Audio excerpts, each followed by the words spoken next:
that, any questions from anybody? If there's somebody in front of the pillar, let me know. Oh, we got one. All right, Nancy. I'm just curious, who was your dad? Oh, it was my dad. It was a guy named Ron Johnson, and he, not the senator, but a guy named Ron Johnson was around forever. You know him? I think so. I need to see his picture. Okay. Kind of looked like me a little bit, but much more handsome than me. Did he wear white all the time? I know who you're talking about. That's a Teju. Yeah, that is. That's Teju. No, but that's him and my dad were, they all ran in the same circle. Yeah. Other questions? I can shut up. Earlier you mentioned Komatsu working on that building. Across the street there's the UWM Water Works, and have you done any research with them or met any of those people over there? So the UW School of Freshwater Science, I have not done any work with them personally. Always want to, because they definitely do amazing things over there. But I'm a Marquette grad, so we don't do anything with UW. Well spoken. Well, great answer. Great answer. Yeah. But in that same area, there's a lot of great water initiatives, so like the Global Water Center and the Milwaukee Metropolitan Sewage District. While I was at Marquette, I served my internship with them, and they kind of helped expose me to a lot of avenues in engineering. So I like to meet people and see what I can learn.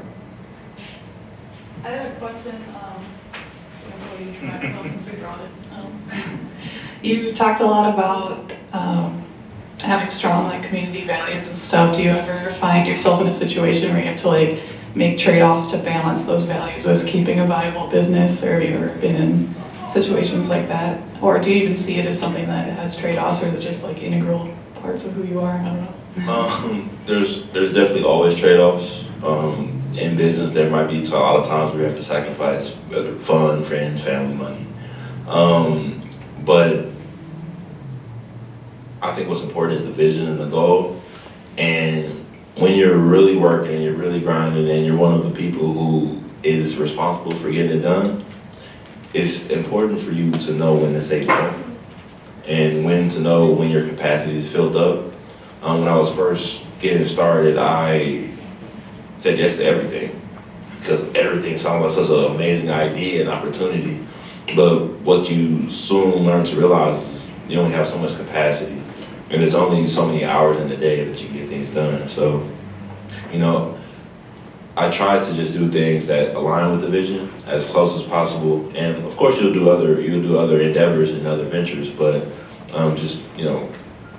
something that I learned from middle school is they call it the FIP, or first important priority, and utilizing or doing everything you need to do for that first. And then, so there's definitely going to be times where you're going to have changes in partnerships, you're going to have changes in agreement. You're going to have months where you don't make any money.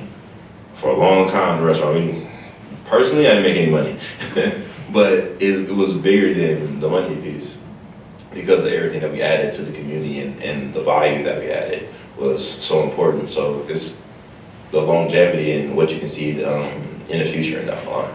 It's a great question, thank you. It's a great one. Any other questions? Yep, I have a question. Thanks. When you were at Marquette, did you ever have times where you had overdose the schedule and you felt like withdrawing, and did you withdraw? I couldn't withdraw. My mom would let me. But I definitely had times where class all day, 2 practices, a meet coming up on the weekend, where we had to take tests on the road, just not enough time, or I had to, do full days and work. It was important for me to just make it through, just to convince myself that I had what it takes to be successful, and to a certain extent. A lot of times when you're doing a lot of things on your own or for the first time, you have a ton of imposter syndrome. Why am I here? Should I be here? Am I qualified enough? And everybody goes through that. But knowing that everybody goes through that means that everybody can also overcome that.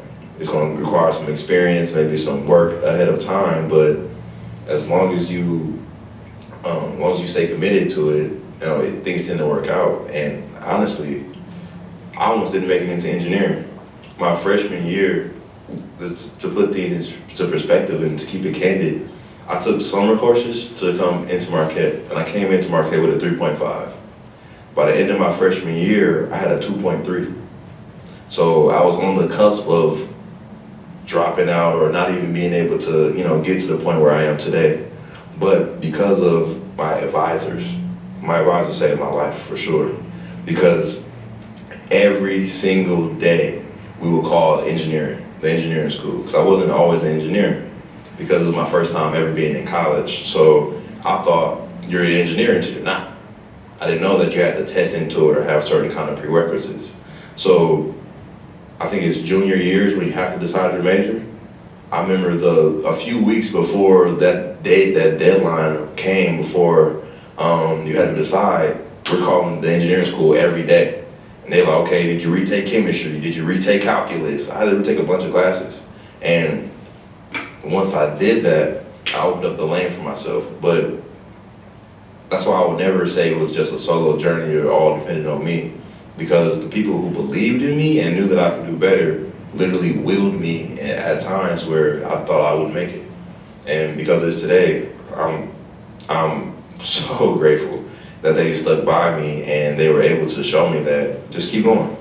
Just retake this. It's not all over yet. And once you get in, you're in. Can't nobody get you out. Only you. So if you're able to produce a good product and you're able to, make it to the end, you'll benefit from it so much.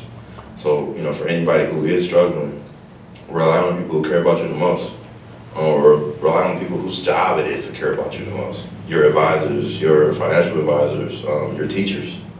Because if you tap in with them and you gain from them, they'll pour right back into you. It's a huge relationship game, and I am where I am today because of those type of people. That's a great question. So you started the first company with your 2 roommates from college, right? Do you still collaborate with them too, or no? Yes and no. So for the latest venture with the automated trading, I still work with the finance guru. But when we first started the restaurant business, we were all relatively young, especially young entrepreneurs. So we just didn't know what we didn't know, and sometimes partnerships just don't work out. And they could be your best friends. They could be, somebody you might not even know. But you never want to get to a point where you burn bridges, because you never know when things might come back up. So although things might not have worked out initially with me and my initial teammates, we're still good friends. And we still help each other get to the next level, whatever it may be. Because I noticed that one of my partners he had his intentions on other things, on higher levels. So it's important for me as a teammate to be able to recognize that and encourage him to pursue that path, where it may not be with this, but it may be with something else. So, life's a super long journey, and you're gonna have many twists and turns, but the people that you collaborate with, I value my relationships so much. I try not to ever lose them, because you don't get a chance to make a lot of genuine relationships, during your life, and the ones that you do, you want to just hold on to them. Good question. Awesome. Okay. All right. I think I that's think it. that's a wrap. Very good. Thank you guys so much for coming out.